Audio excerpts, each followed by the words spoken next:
Assalamualaikum warahmatullahi wabarakatuh. Pada tugas kali ini saya akan menjelaskan sebuah video tentang rekayasa komputasional.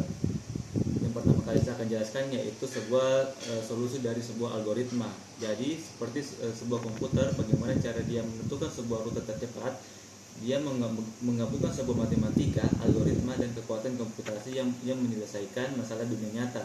Dan di video kali ini saya akan membahas 5 konsep kunci sebuah rekayasa komputasional itu, dari mulai algoritma greedy, penerapan, dan apa problem solvingnya. Yang pertama itu saya akan menjelaskan sebagai rumus matematika dari algoritma superkomputer. Lalu saya akan menjelaskan apa itu rekayasa komputasional. Nah, pendekatan dari berbagai simulasi numerik untuk memecahkan masalah yang terlalu rumit untuk diselesaikan secara manual. Di bidang ini kita akan belajar tentang 3 pilar utama. Yang pertama adalah komputasi berkinerja tinggi, memanfaatkan superkomputer untuk menjalankan simulasi besar.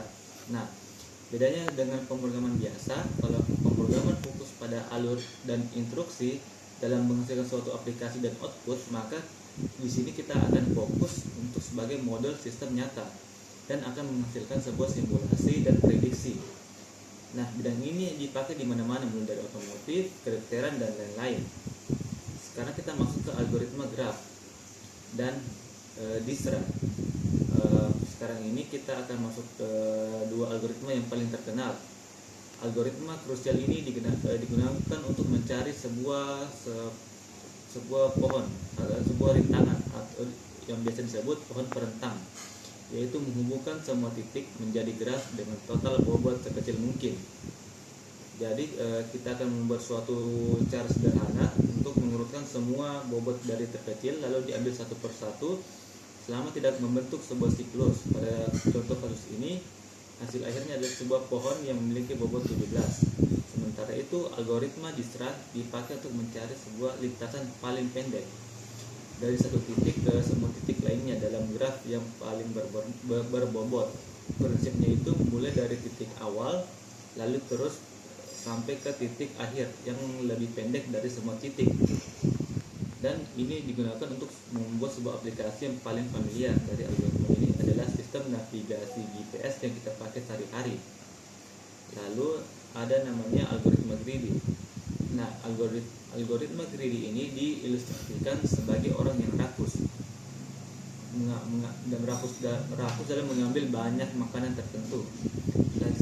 Dari algoritma greedy ini yang kita artikan tadi sebagai rakus, memang itulah cara kerjanya. Algoritma ini membangun solusi langkah demi langkah. Di setiap langkah itu selalu memilih opsi yang paling terbaik yang paling disediakan, dengan harapan hasilnya juga yang paling optimal secara keseluruhan. Dan dalam pengambilan keputusan itu diambil bersifat permanen dan tidak bisa ditarik kembali. Contoh paling gampang adalah penukaran uang. Kalau kita punya uang misalnya uang 32 dengan pecahan koin 1, 5, 10, dan 25, strategi dari greedy akan memulai mengambil pecahan paling terbesar untuk dibuat dulu. Hasilnya itu 25 plus 5 plus 1 plus 1, cuma butuh 4 koin saja. Jadi ini lebih efisien. Kombinasi lainnya itu yang lebih efisien dari 5 koin.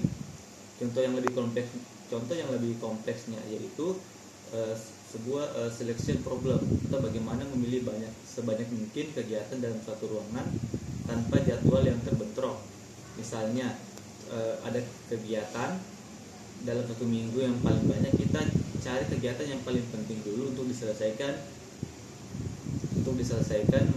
untuk sebagai solusi terbaik dari seluruh kegiatan itu. Lalu yang kelima ada greedy pada Kitsnack dan problemnya. Jadi ini di visual itu seperti sebuah kotak box dengan barang-barang dengan ukuran yang berbeda dan memiliki label dan nilai yang berbeda juga. Tapi greedy ini tidak selalu memberikan hasil yang optimal jika strateginya salah pilih. Contohnya pada Kitsnack problem atau masalah memilih barang yang dimasukkan ke dalam box dengan kapasitas yang terbatas. Kita punya box berkapasitas 30 kg. Ada suara badut guys. Kita punya box kapasitas 30 kg dan 3 barang dengan berat inilah berbeda.